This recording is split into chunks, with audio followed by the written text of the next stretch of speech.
نحمده ونصلي على رسول الكريم اما بعد فاعوذ بالله من الشیطان الرجیم بسم الله الرحمن الرحیم. سلامونه او نیکې هیلې د یوټیوب چینل خواږو او درنو لیدونکو هیله مند یم چې روغ جوړ به یاستئ.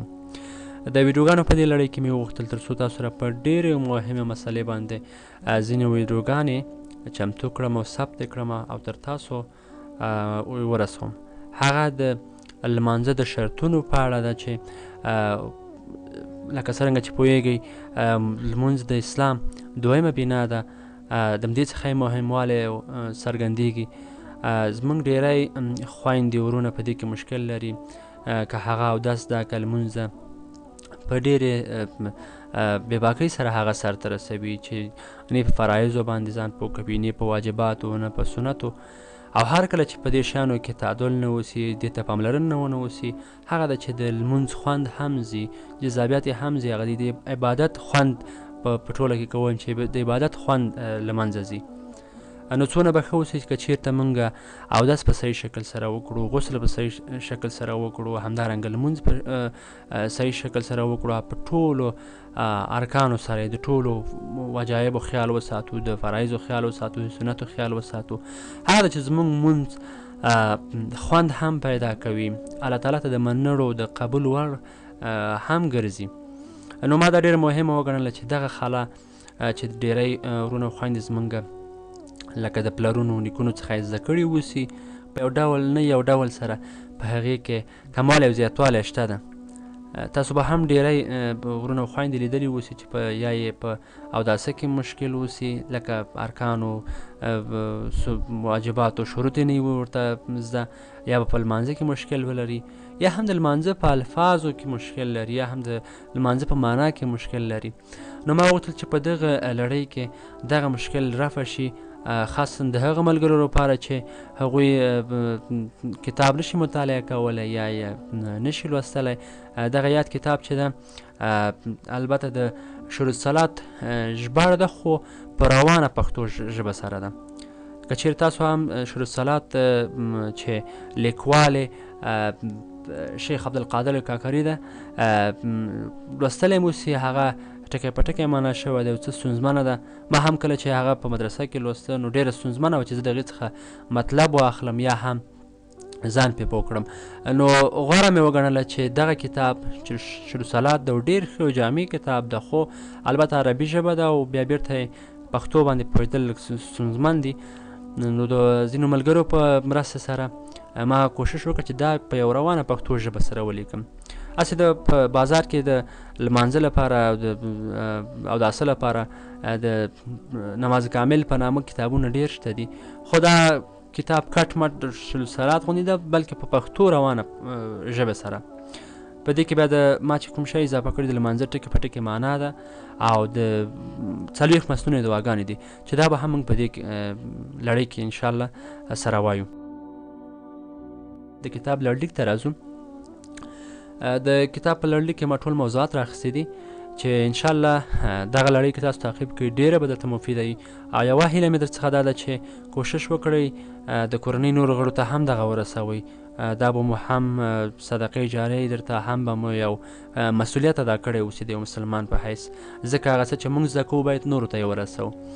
نړۍ ویډیو کې چې نن یې ثبتوو هغه به اسلامي اصطلاحاتو باندې راڅرخي چې موږ به خاص اسلامي اصطلاحات په دې کې زده کوو چې موږ ته مثلا په مانځه کې، په اوداسه کې او په غسل کې موږ ته متوجه کېږي، که هغه فرایض دي، واجبات دي، مکروهات دي او هر څه چې دي د تعریف به زده کوو. کول نه کولو باندې موږ ته کوم عذاب راجع کېږي نه راجع کېږي، دا باندې به ځان پوه کوو.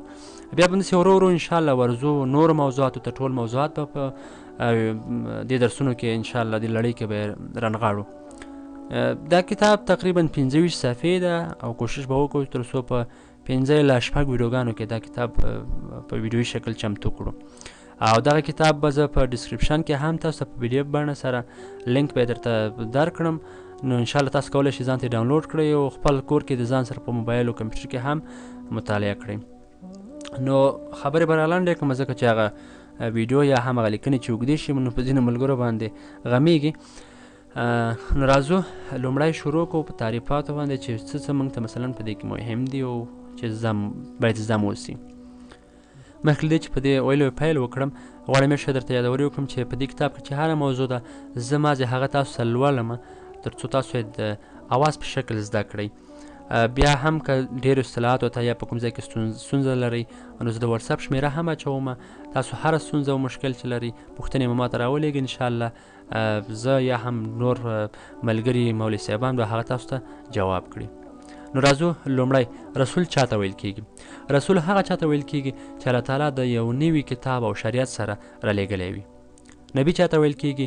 نبی هغه چا ته ویل کیږي چې الله تعالی د نوي کتاب سره رالیږلی وي مګر شریعت یې نه وي ورکړی. صحابي چا ته ویل کیږي؟ هغه شخص ته ویل کیږي چې رسول الله صلی الله علیه وسلم یې لیدلی وي او ایمان یې پرې راوړی وي او وروسته تر هغې د ایمان سره مړ شوی وي. تابعین چا ته ویل کیږي؟ هغه خلکو ته ویل کیږي چې د څو تنو صحابه و کرامو سره یې ملاقات کړی وي او د رسول الله په رسالت ایمان راوړی وي او د ایمان سره له دنیا تللی وي مګر خپله د اسلام پیغمبر نه وي لیدلی. راځو فرض څه ته وایي؟ فرض په لغت کې غوڅولو او اندازه کولو ته وایي او په اصطلاح کې هغه عمل ته ویل کیږي چې په داسې قطعي او یقیني دلیل سره ثابت شوی وي چې هیڅ شک او شبهه پکې نه وي. فرض په دوه ډوله ده، یو فرض عین ده، دویم فرض کفایي. فرض عین هغه عمل ته ویل کیږي چې کول یې په هر بالغ مسلمان ضروري وي، له عذر پرته یې پرېښودونکی فاسق او د عذاب وړ دی. فرض کفایي هغه عمل ته ویل کیږي چې د یو یا دوه کسانو په کولو سره د ټولو خلکو غاړه خلاصیږي او که هیڅوک یې ونه کړي نو بیا ټول ګناهګاریږي.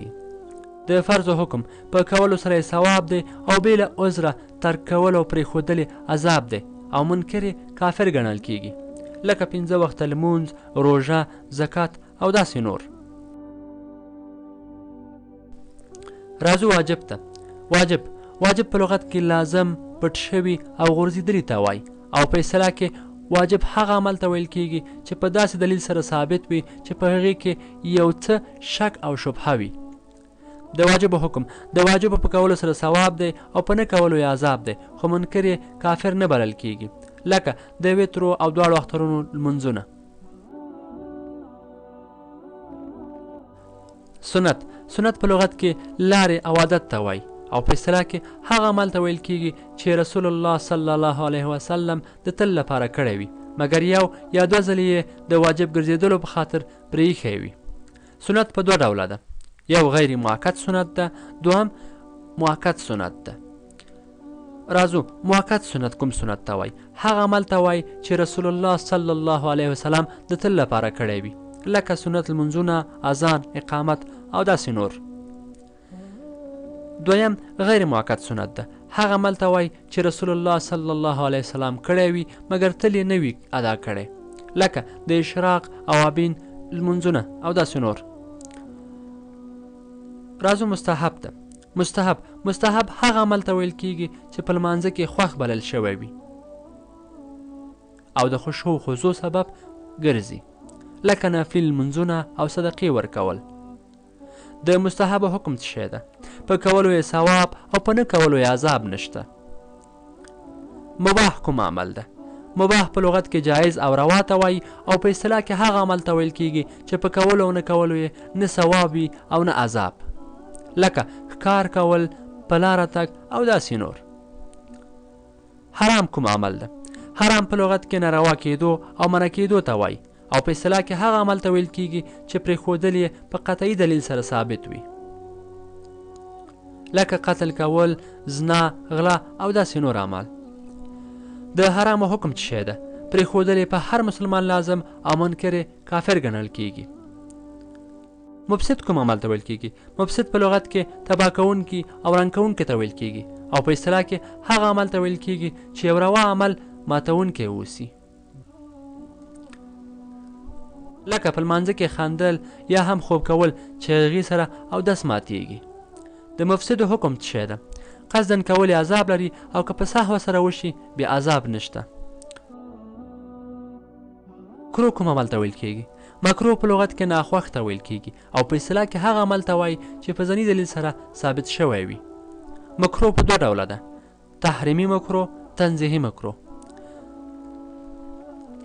تحریمي مکروه هغه ناروا کار ته ویل کیږي چې نه کول یې ثواب او کول یې ملامتیا لري، لکه په داسې حالت کې لمونځ کول چې تشو یا ډکو متیازو تنګ کړی وي. تنزیهي مکروه هغه ناروا کار ته وایي چې نه کول یې ثواب او کول یې ملامتیا نه لري، لکه په لمانځه کې د دوه صورتونو ترمنځ یو وړوکی صورت پرېښودل. دا و د نن ورځې درس، په دې هیله چې زده شوی مو اوسي او دغه اصطلاحات چې موږ وکارول خپلې حافظې ته یې وسپارئ. بیا هم که چېرته ستونزه درته پیدا شوله کولی شئ د وټساپ شمېرې ته میسج وکړئ، هغه ستونزه به مو رفع شي. د بلې ورځې لپاره انشاءالله چې د لمانځه په شرطونو پیل کوو نو کوشش وکړئ دا لړۍ سره تعقیب کړئ. الله مو مل شه، ښه وخت.